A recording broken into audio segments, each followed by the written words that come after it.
네, 여러분 반갑습니다.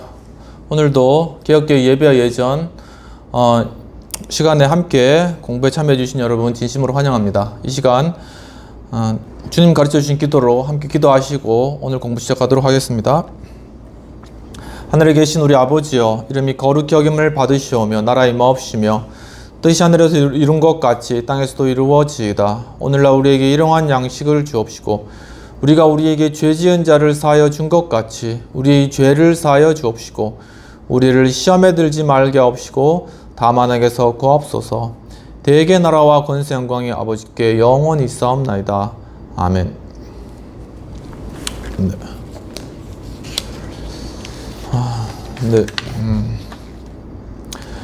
오늘은 세례와 성찬의 역사적인 이해에 관해서 살펴보도록 하겠습니다.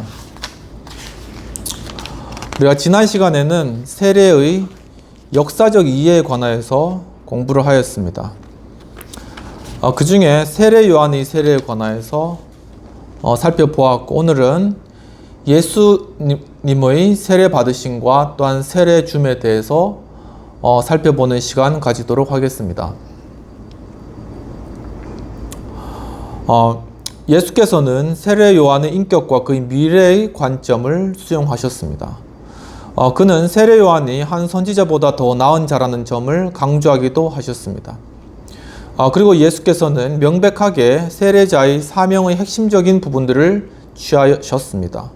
즉, 그것들은 자의적으로 회개하지 않는 이스라엘의 심판의 멸망과 하나님의 직접적으로 임박한 역사의 개입에 관한 확증이었습니다.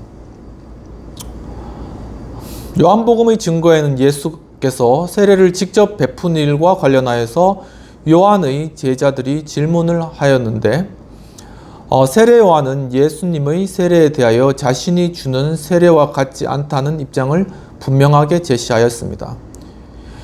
여기서 우리는 예수께서 요한이 세례 실제를 넘겨받았던 것인가 라는 그러한 질문을 할 수 있을 것입니다. 그렇지만 우리는 예수께서 어떤 형태의 세례를 시행하였는지는 언급하기가 어렵습니다. 다만 세례 요한 자신의 증거에 따르면 요한복음 1장 29에서 34절에서 예수님의 세례는 성령의 세례줌으로 자신의 세례와 구별시키고 있음을 알 수 있습니다. 그리고 공관복음서 기자들은 공생애의 시작 전에 세례 요한에게 요단강에서 세례를 받았으며 그 세례의 순간에 하늘로부터 소리가 임하였는데 이는 내 사랑하는 아들이라는 음성과 함께 성령이 비둘기같이 임하게 된 일이라고 하였습니다. 여기서 우리는 예수님의 신분에 대한 확인과 함께 그의 세례받음의 의미가 무엇인지를 확인할 수 있습니다. 그것은 이미 마태복음 3장 15절에서 이제 허락하라, 우리가 이와 같이 하여 모든 의를 이루어야 하리라고 예수께서 밝혀준 말씀처럼 예수님과 세례자와 모든 그리스도인들은 이와 같은 방식으로 하나님의 뜻을 따라야 했던 것입니다. 물론 누가는 예수님의 세례 받으심에 대하여 마태와 마가처럼 동일한 사건을 알려주고 있습니다. 그러나 그보다 먼저 세례 요한의 증거를 인용하여서 예수님의 세례줌에 대하여 언급하였고 그 세례의 권위가 어떠함을 밝혀주고 있는 것입니다. 우리는 역시 예수님의 세례에 대한 이해를 더 깊이 주목할 필요가 있습니다. 특별히 마태복음 28장 16에서 20절이 본문과 관련하여 예수님의 선교 명령과 세례 명령에 대한 이해를 나누어 보기를 원합니다.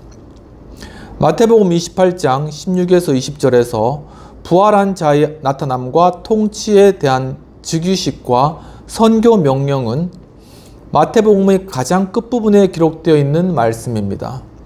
이것은 세 가지 중요한 사건이 하나로 통합되어 있음을 보여주는 본문이기도 합니다. 이 본문은 복음서 전체를 이해하게 하는 신학적이며 해석학적인 열쇠도 된다고 합니다. 역시 본문의 중심에는 예수님의 범세계적인 통치 사상이 전제되어 있다고 합니다.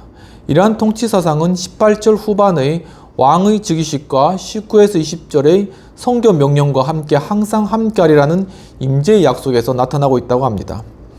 제자들의 선교적인 활동을 위한 전제는 예수의 통치 등장과 함께합니다. 부활한 자는 땅과 하늘의 주인이시다. 그 모든 것이 그의 손에 달려 있으며 이러한 확신 가운데 제자들은 그의 백성에게로 나아가도 좋은 그러한 형편이 된 것이죠. 역시 여기서 중요한 것은 세례에 대한 명령입니다. 19절에서 세례와 가르침의 순서를 분명히 해주는데, 즉 세례를 통하여 인간은 예수님을 추정하며 제자의 무리 가운데로 불려졌습니다. 역시 마태에 따르면 세례는 하나님의 은혜의 선물이며 인간이 결단 가운데 근거하고 있는 행동은 아닙니다. 세례 안에서 신적인 약속의 온전한 충만함이 세례받은 자에게 밝혀지는 것입니다.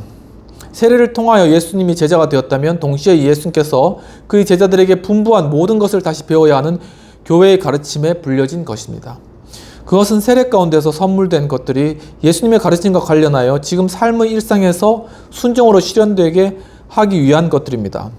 그리고 선물된 것들이 실현을 호소하는 가르침의 명령은 마태에 의하여 세례 안에서 구원 사건의 은혜를 따르는 일이 되는 것입니다.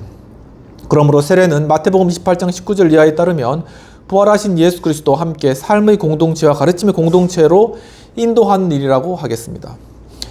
그러면 초대교회 세례에 대해서 살펴보도록 하겠습니다. 초대교회 세례의식은 예수님의 세례 명령에 근거하고 있습니다. 그리고 가장 오래된 초대교회 예배에서 예수님의 이름 안에서만 세례가 베풀어졌던 것 같습니다.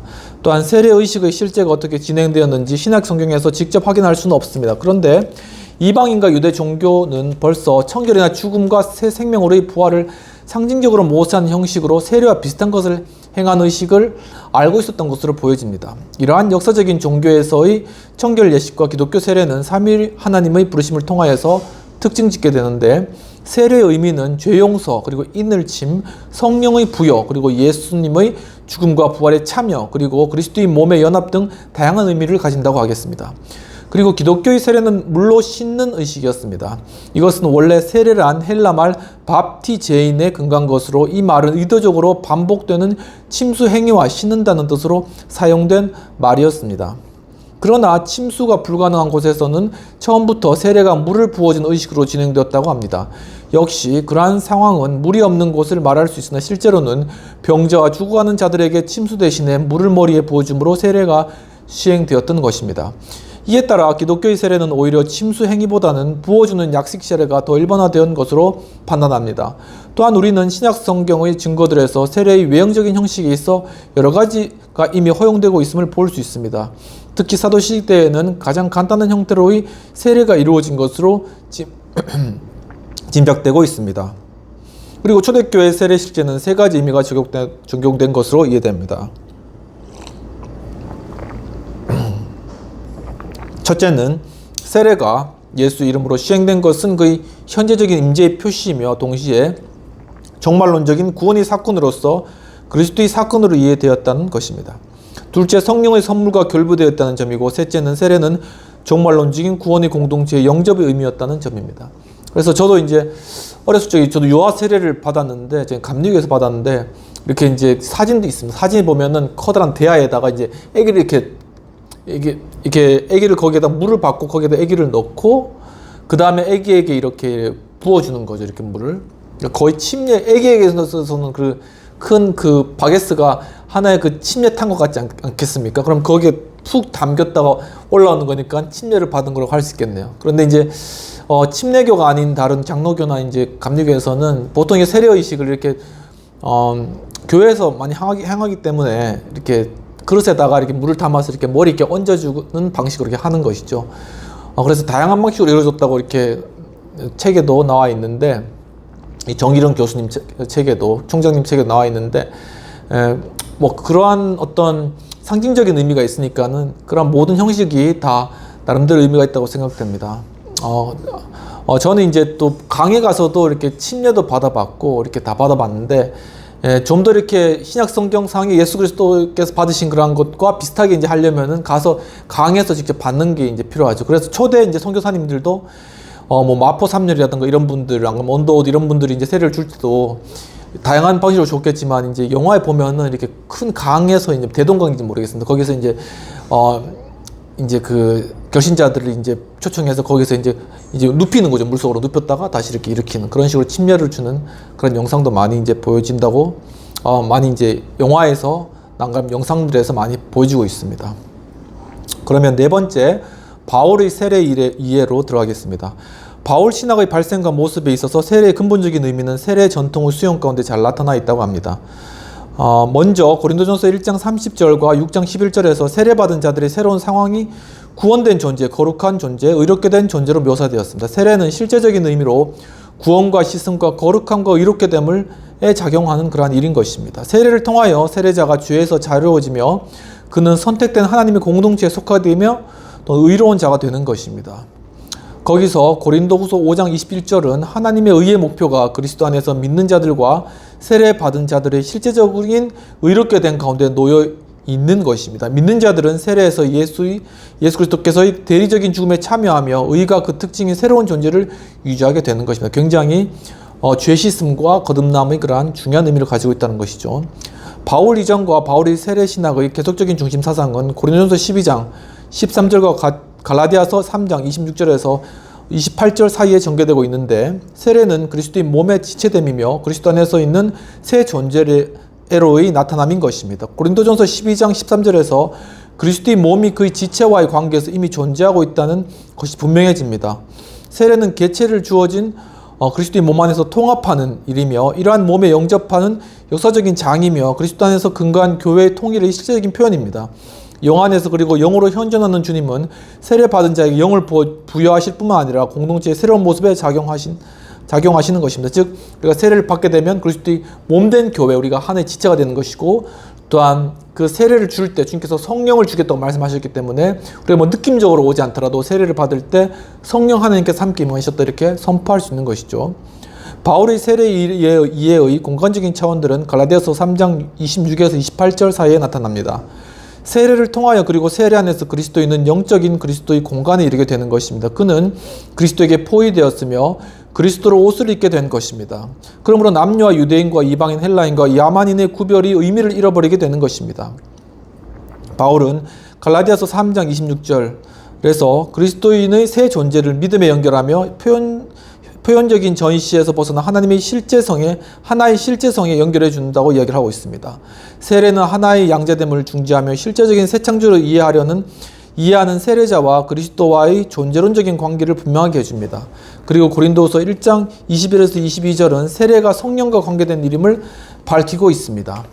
세례와 성령은 불가분의 관계에 있는 것입니다. 영적인 존재는 영의 능력 가운데 이루어진 한 사건은 구원의 사건인 세례의 사건의 결과와 작용인 것입니다.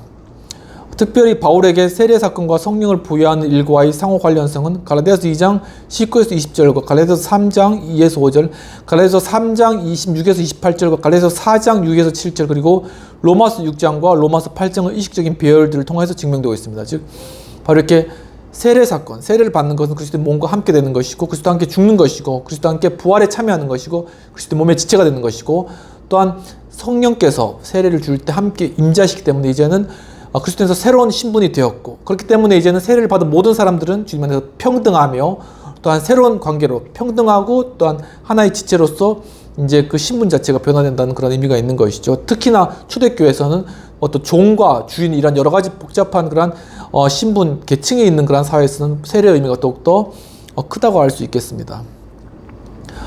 세례 전통의 중심적인 신학적 직관들은 바울에게서 수용되었고 네 가지 서로 연결된 그의 사고의 영역을 결정해 주는데 첫째, 세례와 구원론의 관계에 대한 것입니다. 세례는 바울에게 있어서 구원하는 사건입니다. 세례에서 실제적이며 역사적으로 개인 그리스도인에게 죽음과 죄의 권세로부터 자유를 얻는 일이기 때문입니다. 세례가 그에게서 구원의 필수 조건으로 이해되었던 것은 아닙니다. 그러나 그는 당연히 구원 사건에서 출발해야 합니다. 그리고 세례는 인간에 대한 죄와 죽음으로부터 해방으로서 호의를 보이는 은혜로우신 하나님의 행위의 장인 것입니다. 역시 그 장은 성령의 능력 안에서 하나님의 뜻을 향한 삶이 뒤따르게 되는 것을 말하는 것입니다. 그리고 둘째, 세례와 의와의 관계입니다. 바울 신학의 내면에서 의에 관한 주제는 무엇보다 먼저 세례 전통에 달려있다고 할 것입니다. 그 의는 자체 안에서 하나님을 잃지 않은 성례전적이며 존재론적인 칭의론을 전개시키고 있는 것입니다. 즉 세례에서 그리스도인 개인은 성령의 능력을 통하여 죄의 권세에서 분리되었으며 이로써 예수 그리스도의 재림의 지평에서 하나님의 뜻에 상응하는 삶을 이끌 수 있도록 의로운 자로 되는 것입니다. 그리고 셋째로는 세례와 성령 안에서 새로운 삶과의 관계입니다. 그리스도인은 세례 안에서 하나님의 구원 행위를 통하여 더 이상 죄와 사망의 권세 아래 사는 것이 아니라 성령의 지배 아래 살게 되는 것입니다. 세례 안에서 부여된 성령의 선물은 그리스도인의 존재와 행동의 근거와 규범이 되는 것입니다. 구원의 은혜와 하나님의 요구는 동일하게 성령론적으로 결정되어 있습니다. 영은 그리스도인의 새 존재를 창조하며 동시에 그 상태의 보존을 위하여 작용합니다. 세례받는 자는 영으로부터 결정된 삶으로서의 행동하며 역시 영으로 인도하게 합니다. 새로운 행동 없이 새로운 변화는 없는 것입니다. 왜냐하면 영은 믿는 자들과 세례받은 자들을 하나님과 교회의 영역으로 지체가 되게 하기 때문이며 지배를 받지 않은 진공 상태에 머무는 것이 아닙니다. 영을 통하여 가능하게 하는 새로운 순종의 요구에 반응하게 되는 것입니다. 넷째는 세례와 교회론과의 관계입니다. 교회의 현 존재는 바울에게서는 세례에서 파생된 하나의 존재입니다. 여기서 그리스도의 몸 안에서의 영접이 이루어지며 세례받은 자들은 의롭게 된 자들이며 거룩한 자들로서 사랑 안에서 그들의 새로운 존재에 상응하게 되는 것입니다. 그들은 하나님께 속한 자입니다. 왜냐하면 하나님의 영이 그들 가운데 내재하기 때문입니다. 그리고 그들의 몸은 거룩한 것입니다. 왜냐하면 그는 하나님의 성전이기 때문입니다. 교회의 거룩성은 세상에 대한 예리한 한계를 포함합니다. 십자가에서 이루신 구원이 단회적인 사건은 세례 가운데 계속되며 교회 내에서 그의 모습을 얻게 됩니다. 교회는 그 자체를 통일체로 알고 있으며 개방으로 불려진 것입니다.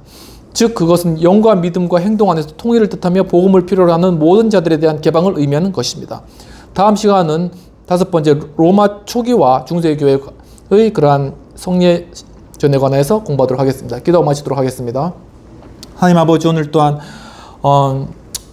예수 그리스도와 또한 바울의 그러한 세례에 관한 그러한 관점들을 보게 해주신 은혜를 감사합니다. 이같이 참 저희들의 올바른 성례에 관한 그러한 관점들을 배우고 또한 그것을 통하여서 정말 저희들이 참 이러한 구원의 세례를 경험하고 또한 구원의 성찬에 참여하며 그 가운데 참 그리스도의 그런 교회 한 지체로서 이제 기능하고 또한 성령으로 연결되는 그러한 큰 축복 경험할 수 있도록 도와주옵소서.